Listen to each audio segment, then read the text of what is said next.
¿Sí? Buenos días, Rota. ¿Cómo estáis? Buenos días. Ya. Gracias.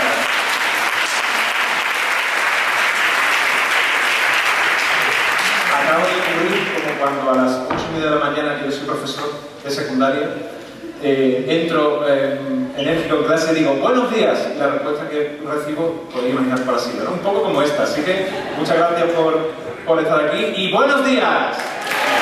Ahora sí, gracias. Buenos días. Bueno, hoy vamos a vivir un día alucinante, de verdad, os lo garantizo. Rota vuelve a ser el epicentro de la ciencia a nivel nacional, con un plantel de divulgadores que nos van a hacer volar, aprender y nos van a explotar la cabeza. Ahora, después lo vais a ver, ¿vale? Antes de nada, quiero agradecer que este evento había sido imposible sin la Diputación de Cádiz, sin el Ayuntamiento de Rota, sin Planeta Explora, sin Juan Bezos y sin las librerías que están aquí también acompañándonos y que espero que podáis comprar muchos libros de los divulgadores que hoy van a compartir con nosotros. Antes de comenzar, me gustaría ceder la palabra al alcalde de Rota, Juan Javier Ruiz Arana. Por favor, un aplauso.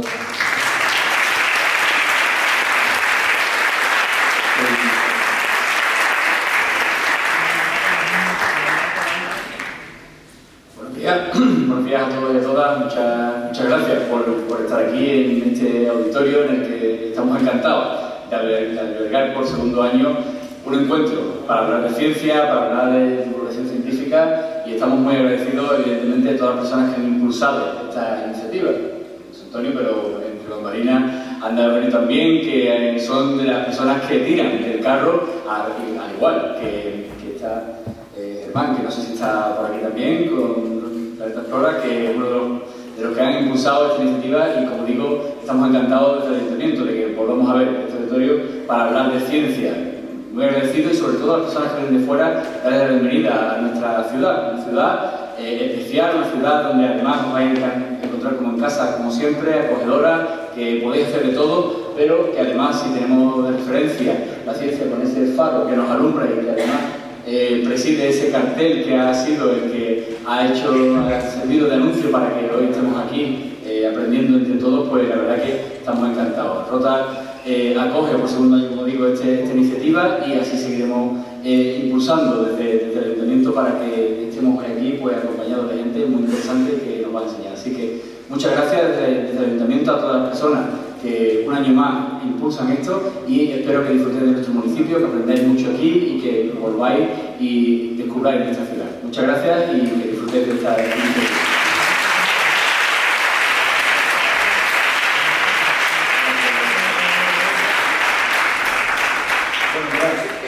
Seguramente alguna vez habéis pensado que en Rota en marzo no pasa nada. ¿Lo habéis pensado alguna vez? Marzo es un mes que está ahí como entre medio, ¿no? Bueno, pues no sé si podéis poner la presentación del ordenador, ¿lo podéis poner ya? Espera un momentito. Bien. Solo en el mes de marzo, ¿vale? Rota se convierte, ojo, no solo en el epicentro de la ciencia a nivel nacional, sino también en el de la pizza, ¿no? Que tenemos una feria de la pizza después, ¿vale? Como os digo, estas dos cosas pasan aquí solo en el mes de marzo. Yo he empezado a imaginar y a darme cuenta de que yo creo que aquí hay una oportunidad, ¿vale? Lo digo por si hay alguien del Ayuntamiento escuchando, porque para el año que viene voy a proponer Rota el Festival de la Ciencia Pizza. Estaría muy guay, ¿a que sí? ¿No? Pero es que yo ya lo he visto, yo lo he visionado, porque soy un poco visionario, ¿vale? Y yo ya he visto, ¿vale?, en qué puede consistir, ¿vale? Yo ya lo he visto. No sé, yo lanzaré esa propuesta, ¿vale? Bien. Humor aparte, ¿vale? Estamos hoy aquí para hablar de ciencia.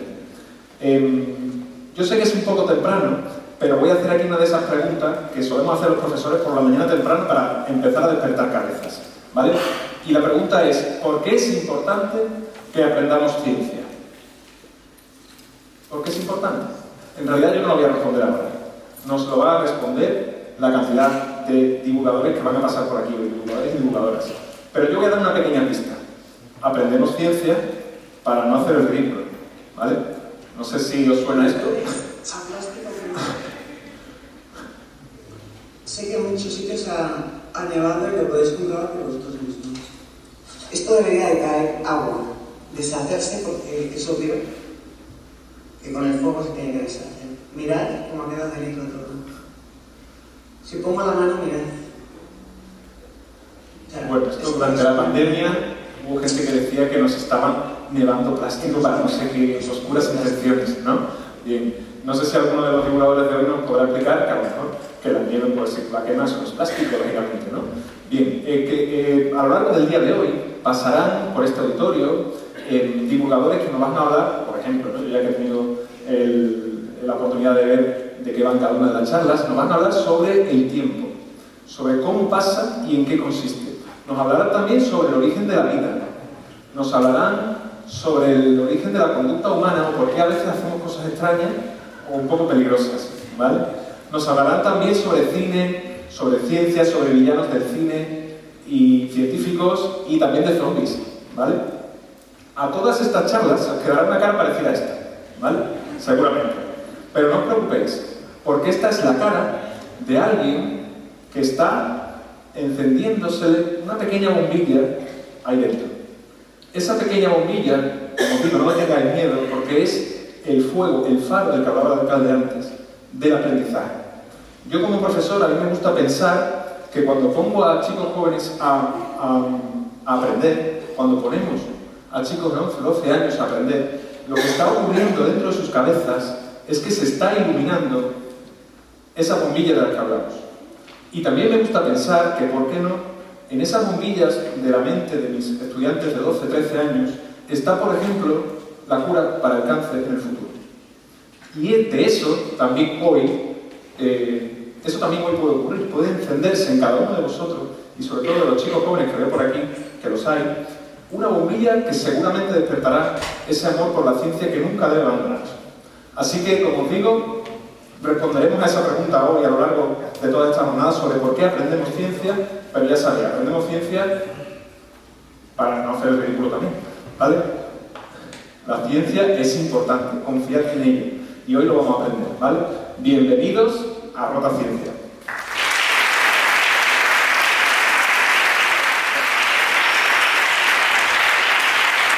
Muchas gracias, muchísimas gracias por venir, gracias al Ayuntamiento de Rota, gracias a Eugenio, Germán, a todos los que habéis hecho posible esta jornada, y gracias por ponerme un telonero tan interesante como López Nicolás.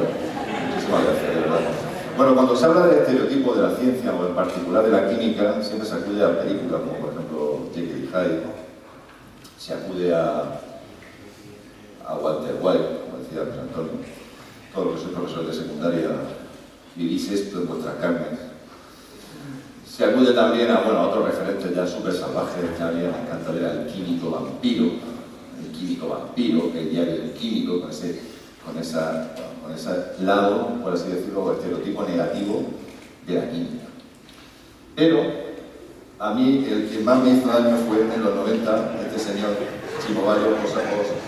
Os invito a que busquéis la canción porque además se te queda clavada durante mucho tiempo. Y ahora que está la discusión, oye, ¿solo tiene tilde o no tiene tilde? ¿Le ponemos solo tilde sin tilde? No, bueno, lo que tengo con la tilde es esa palabra química ahí que se me tuercen los ojos directamente. Y bueno, y en el cine hemos visto muchas veces a un personaje con unas características muy interesantes, que es ese personaje así, siniestro, el nazi, el malo, que lo tenéis, por ejemplo, en Busca de la Arca Perdida, lo tenéis también en el Doctor Strangelove, de la película Teléfono Rojo, Volamos hacia Moscú, de Kubrick, y el Doctor Veneno, o el Doctor Muerte, que puede ser un chico, una chica, si miramos los cómics, si miramos Wonder Woman, por ejemplo, buscamos Wonder Woman, pues tenemos a la Doctora Muerte, la Doctora Poison.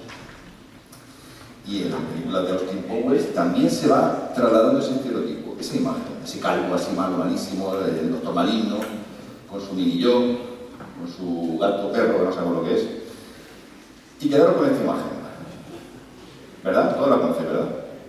Pero claro, a lo mejor a quien no conocéis es a este señor. A este señor. ¿Quién es ese señor que hay? Que dice, ostras, se ha clavado, se parece un montón. Bueno, pues ese señor era la figura, y es la figura que a veces se pone como, ya saliendo de estos estereotipos, no, la ciencia tiene gente malvada, que hay dos caras de la ciencia, bueno. Era Fritz Haber. Pues si no lo conocéis, ahí lo tenéis. Fritz Haber. ¿Quién fue Fritz Haber?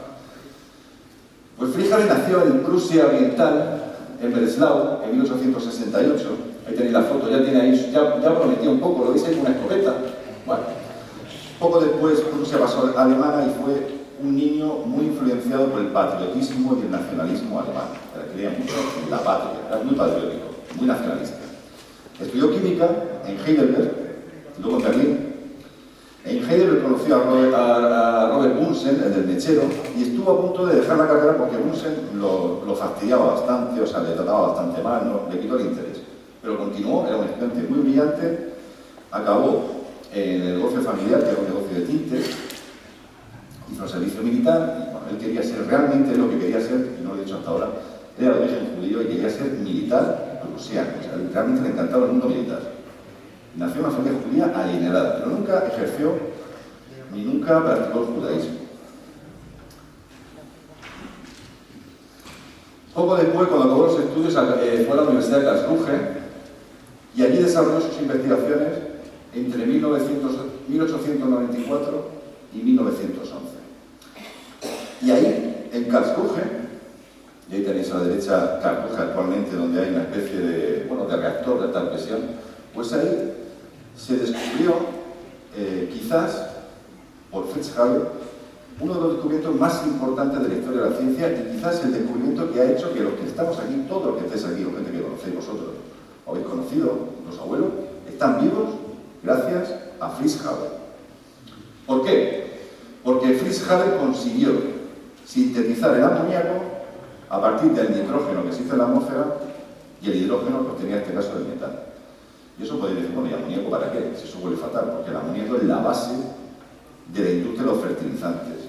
Entonces la humanidad pasó a conseguir una obtención artificial del amoníaco, cuando antes se hacía de forma natural, que había una escasez tremenda, se hacía de guano, de trozos de hueso, o sea, era tremendo. Y eso fue gracias a este señor, bueno, y a otro también histórico de la ciencia, que fue Karl Bosch, que fue quien diseñó un poco el proceso industrial. Ahí tenéis un poco el proceso de Haber-Bosch. En 1914, poco después de que se desarrollara, por supuesto, como era importantísimo, la empresa BASF ya empezó a producir toneladas y toneladas de amoníaco para esta industria, y gracias a la industria de los fertilizantes, pues unos datos que a mí me sorprenden y me siguen sorprendiendo. Fijaros, prácticamente la mitad de la población actual, en esa población, el 50% comemos gracias a la síntesis de amoníaco. Y al duplicar la cantidad de nitrógeno disponible en principios del siglo XX, la población humana pasó de crecer de 1.500 millones de habitantes a 8.000 millones en prácticamente menos de un siglo. O sea, esta explosión demográfica se debe porque la gente no pasaba hambre. O sea, el acceso a la comida era más fácil. Y el 10% del consumo total de la energía mundial en un año se destina al proceso de Haber-Bosch. Me diré, ¿pero qué exagerado eres? Cierto, creo que es el 9,2. Pero fijaros el dato. Y luego, bueno, tiene otros usos a nivel industrial, de armamento, etc. Fritz Haber recibió el Premio Nobel de Química en 1918. Recibió el 19, pero era el Premio de Química de 1918. Y en el discurso de entrega de ese Premio Nobel, dijeron que se le había dado por extraer pan del aire. Ahora que hablamos de la poesía, tenemos esta tarde una mesa redonda de poesía, nada más poético que esa expresión para referirse a la síntesis de amoníaco, extraer pan del aire. Eso fue lo que hizo Fritz Haber. Años después, Karl Bosch también recibió el Premio Nobel en 1931. Y bueno, pues poco después, ya después de Karlsruhe, Fritz Haber, estamos ya en 1911, formó parte de un instituto de investigación que se fundó en 1911 y se inauguró en 1912, lo hizo el Kaiser Guillermo, que lo tenéis ahí en la foto, y Fritz Haber está ahí también, bueno, es el tercero que está ahí en la fotografía. El director, bueno, otro director científico fue Emil Fischer, que no es el Fischer, si habéis estudiado química orgánica, no es el mismo Fischer, muchas veces la Wikipedia está equivocada. Cuidado con estas cosas de buscar la fuente porque podéis confundirlo de personajes de la historia de la ciencia. No es el mismo. Y en ese instituto, 1912, se empezó a investigar, y lo hizo Fritz Haber, el uso de agentes como el cloro, el fosgeno, el gas mostaza, los gases lacrimógenos, en un uso, por así decirlo, armamentístico. Fritz Haber, es cierto, se le considera el padre, o uno de los padres, de las armas químicas. La aplicación de armas químicas comenzó con Fritz Haber, que además iba directamente a supervisar su actuación en la batalla de Ypres en 1915, Primera Guerra Mundial, en el frente belga, donde pues, miles de cilindros de cloro se tiraron hacia las trincheras enemigas de los aliados, bueno, en este caso eran los británicos, con estas consecuencias. Un médico francés militar pues, describió un poco los ataques de cloro, el cloro que se había investigado en el Instituto Haber, con Fritz Haber a la cabeza, y decía pues, algo así como: los hombres se ponen morados, luchan por respirar entre lágrimas y se quejan de quemaduras en el pecho y el estómago, hemos visto todo, heridas terribles y avalanchas mortales de metal, pero todo esto no es nada si lo comparamos con la niebla que oscureció el sol durante horas que parecieron siglos. Ahí tenéis un poco una imagen curiosa también, porque las máscaras antiguas se desarrollaron en ese momento y se le ponían hasta los animales. Miles de víctimas, pero no muchos mil, no millones, ni cientos de miles. O sea, si hubo miles de víctimas, era un desastre, pero al final también las guerras tienen otro tipo de armamento también que mata gente. Pero bueno, sí es verdad que esto era una crueldad extrema. La prensa se hizo eco de todo esto, 1900, en la Primera Guerra Mundial. La prensa británica en este caso, por ejemplo. Bueno, imágenes absolutamente terribles. Y luego la sátira. La sátira apuntaba directamente hacia Fritz Haber. Muchas veces se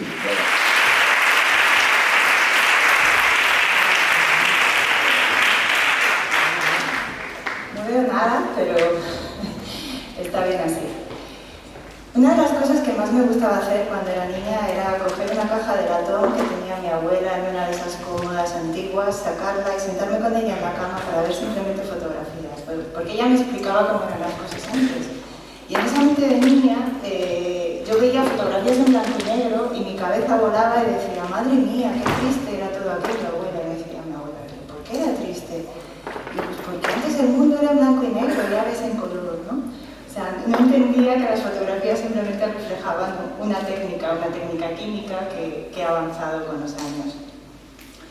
Lo que voy a hacer hoy es simplemente sacar el álbum de fotos y llevaros por el universo, llevaros a través del tiempo, en un concepto que para mí es muy bonito. Viene del pueblo de Akan, que es una región de África, el sur de Ghana, Togo, que viene representado por un pájaro que vuela hacia el futuro mirando hacia atrás. Y la idea es que solo rememorando el pasado tenemos idea de lo que viene en el futuro y podemos construir el futuro. Obviamente esto es muy poco práctico en la vida, porque si caminamos hacia adelante mirando hacia atrás, lo normal que puede ocurrir es que nos vayamos comiendo farolas. Pero en la ciencia en la que yo me dedico, que es la astrofísica, el pasado es algo real. El pasado es algo a lo que tenemos acceso directamente. Y tiene que ver con una cosa muy simple, que es la estructura del espacio-tiempo. Nosotros los astrofísicos nos dedicamos a las cosas sencillas, no como los químicos o los biólogos que empiezan a complicar las cosas en el sistema. Para nosotros, el tiempo es algo que nos da acceso a una realidad. ¿Y cómo lo hacemos? Pues simplemente porque la luz tiene una velocidad finita, se propaga de manera finita y por lo tanto, para los que están en primera fila, yo ya soy pasado, no porque me vayan a olvidar en el momento que salgan de aquí, que espero que no, sino porque la luz tarda un tiempo en llegar hasta ellos. Y soy más pasado todavía para los que están en el fondo de la sala. Cuando vamos fuera de nuestro planeta, cuando nos vamos a la Luna, el pasado se hace más real, son segundos, en el Sol estamos hablando de minutos, y ya cuando vamos a los confines del sistema solar, ya estamos hablando de 45 minutos. Esa es la herramienta que nos da acceso a nosotros, al pasado, y con la que pasamos la mayor parte del día sentados delante del ordenador mirando fotos de cómo eran las cosas. Por lo tanto, el primer concepto fundamental que tenemos en astrofísica es que si queremos mirar hacia atrás, lo único que tenemos que hacer es mirar lejos. Muy sencillo. Y lo hacemos utilizando... Ahora, se han pasado varias. Utilizando telescopios muy potentes, que nos permiten tomar fotografías del universo en 3 dimensiones. Esta es una imagen de diferentes tiempos, o sea, aquí podríamos hacer rodajitas del chorizo del tiempo. El objeto más brillante es una estrella, está en nuestra galaxia, y a medida que vamos hacia atrás, en el tiempo podemos ver cómo han ido evolucionando las cosas. Ese es el punto de acceso que nos da idea de cómo podemos construir grandes estructuras en el universo. Pero hay un principio fundamental que muchas veces se nos olvida mencionar, y es el principio cosmológico, que dice que básicamente todo es igual en todas partes. Eso se escapa un poquito a nuestra idea del día a día. O sea, obviamente la superficie de este planeta no es igual que la superficie de Venus. Mi cuarto de baño no es igual que el de Beyoncé. No lo he visto, pero os lo puedo asegurar. Este principio se aplica a gran escala, no se aplica localmente. Y en base al principio cosmológico podemos asegurar que si miramos lejos, por tanto miramos atrás, podemos ver las cosas como eran antes y por tanto inferir que quizás aquí, en nuestra galaxia, en nuestro planeta, en nuestro sistema solar, las cosas también eran así antes, como las vemos en otros lugares del universo. Ese es el fundamento del principio cosmológico. Por lo tanto, lo único que tenemos que hacer es construir telescopios grandes que nos permitan recoger un montón de luz, porque la luz, cuanto más lejos, más débil, y los lanzamos al espacio para intentar cubrir las deficiencias que tenemos en nuestro planeta. Por ejemplo, ¿por qué construimos la joya de la corona ahora mismo en astrofísica, el telescopio James Webb?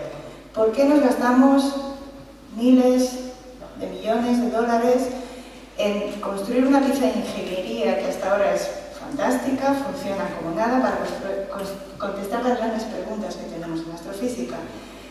¿Por qué hacemos eso en el espacio? Pues básicamente porque necesitamos, en este caso, necesitamos ser sensibles a radiación infrarroja. La mayor parte de la luz de las estrellas se emite en el visible, en el ultravioleta, y si nuestros ojos ahora mismo fuesen sensibles a la radiación térmica, la que es el Webb, estaríamos completamente cegados. Porque todos, absolutamente todos, el suelo, nuestros cuerpos, emiten radiación en ese rango de energía. Por lo tanto, necesitamos sacarlo de tierra para poder ver. Y necesitamos mandarlo lejos. Por dos trucos. O sea, el primero es que queremos tener acceso al pasado que no hemos tenido acceso hasta ahora. Y ese pasado, debido a la expansión del espacio-tiempo, ha alargado la energía, de tal manera que si se emitía aquí en rangos altos, o sea, imaginamos un átomo que está saltando muy rápido, o sea, efectivamente, cuando un átomo, la radiación, la energía, a medida que el espacio-tiempo se estira por el paso del tiempo, esa radiación va a tener su huella en el infrarrojo. Por lo tanto, construimos telescopios que nos permitan ver esos lugares antiguos donde creemos que se formaron las primeras estrellas y galaxias. Y el segundo truco es que necesitamos que el telescopio sea grande y necesitamos lanzando lejos en un lugar donde la órbita sea estable y donde esté todo muy frío. Como el telescopio es muy grande, primer truco, os he dicho que nosotros nos dedicamos a las cosas sencillas. Si tenemos algo muy grande y tenemos un cohete pequeño, ¿cómo hacemos? Lo doblamos. Lo doblamos para que quepa en el cohete. Por eso es un espejo segmentado, está en trocitos. Segundo truco, necesitamos que esté muy frío, pues hacemos lo mismo que cuando vamos a la playa, lo ponemos a la sombra. ¿Cuál es la sombra? El punto de Lagrange 2, un lugar donde tanto el Sol, la Tierra y la Luna están alineados. Desde ahí sabemos que no nos va a molestar absolutamente nada. Y lo ponemos en marcha. Lo ponemos en marcha para empezar a ver lo primero. Y lo primero que nos encontramos es que cuando hacemos uno de los primeros campos profundos que ha tomado James Webb, se encuentran dos de las galaxias más alejadas que se ha visto a día de hoy. Y ya empiezan a darnos sorpresas. Primero porque tienen estructura y segundo porque son muy brillantes. Por tanto, la ciencia que llevamos construyendo hasta ahora ya empieza a tambalearse. Y eso está bien porque así seguimos trabajando y seguimos descubriendo y seguimos intentando entender qué es lo que ocurrió en los primeros instantes del universo. Aquí tenemos dos galaxias que están a Redshift 10 y Redshift 12. Eso significa que el universo era extremadamente joven. Y era tan joven que en ese momento no esperábamos encontrar que las galaxias estuviesen transformando gas en estrellas a tan alta velocidad. No esperábamos que hubiese tantas, o sea, pensábamos que íbamos a tener que buscar más para encontrar esos objetos tan alejados. Y esto solo acaba de empezar. Cuando observamos la interacción de esas galaxias y cómo se va produciendo la formación de estrellas debido a la colisión, vemos estas regiones luminosas que son regiones de formación estelar y de nuevo encontramos que todo está ocurriendo antes de lo que esperábamos que estuviese ocurriendo. Y eso simplemente nos sorprende. No quiere decir que estemos tirando todavía por tierra todas las teorías que tenemos hasta la fecha, simplemente seguimos buscando. Con James Webb tenemos acceso al corazón de los agujeros negros, no del mismo modo que nos dan las imágenes de radio y el famoso donut que todos han visto hasta el momento, sino tenemos acceso a estas regiones de gas que son las que permiten que el agujero negro se vaya alimentando, vaya creciendo. Sabemos que en el centro de todas las galaxias prácticamente hay agujeros negros supermasivos. Eso nos lo ha enseñado Hubble. No lo estaba buscando, pero lo encontró. Ahora mismo con James Webb tenemos acceso a ese material. ¿Y qué es lo que encontramos? Pues encontramos que tiene líneas de emisión de diferentes elementos químicos, el hierro, azufre. Eso no nos sorprende. Pero encontramos, por ejemplo, en la figura de abajo,